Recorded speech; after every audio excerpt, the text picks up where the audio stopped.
for me, I've got to be honest, the journey of being a black official, a dual heritage official, a South Asian official, you know, you kind of look at it and think, well, look at all the abuse that everyone gets.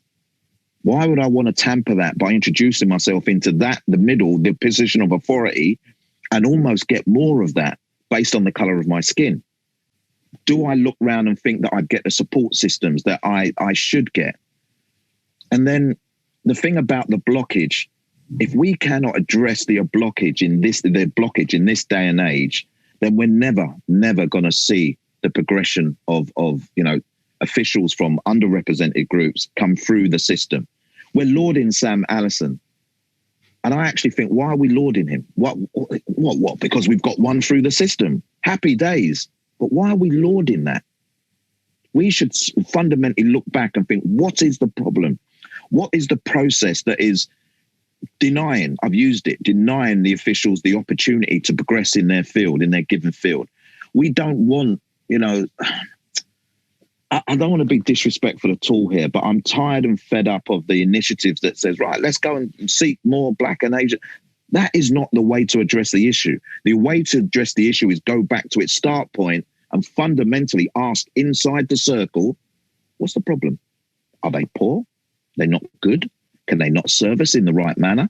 You know, what is the problem? Until you can address that, we can have a million initiatives.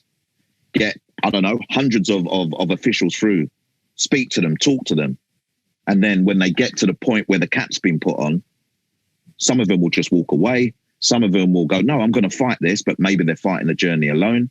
So stop the initiatives, ask internally why, what is going on? And if the game really does want to change, if it really does want to have better representation, then it would ask the most difficult of questions inwardly, you know. And listen, a non-league manager, one or two black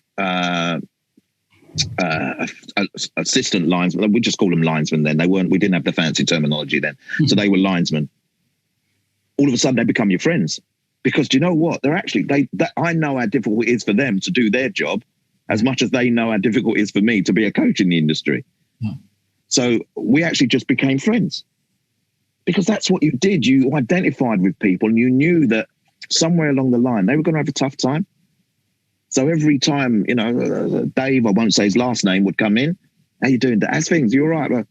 Well, Troy, man, it's tough, this gig, you know. Do you know what I mean? And maybe I didn't even actually acknowledge it as maybe I should have done then growing up as a manager, as a coach, because, you know, you want to look after your own. You want to make sure that, you know, I'm doing what I'm doing. You know, if you want to be official, that's up to you. But you kind of respect it more. And when I recall those stories and realize that, you know, I used to manage our games, ref our games as well. And I was just thinking, God, did I give him a hard time? Did I suit the narrative that has been created by many, you know? And that's me. I will be as open as possible as I can be.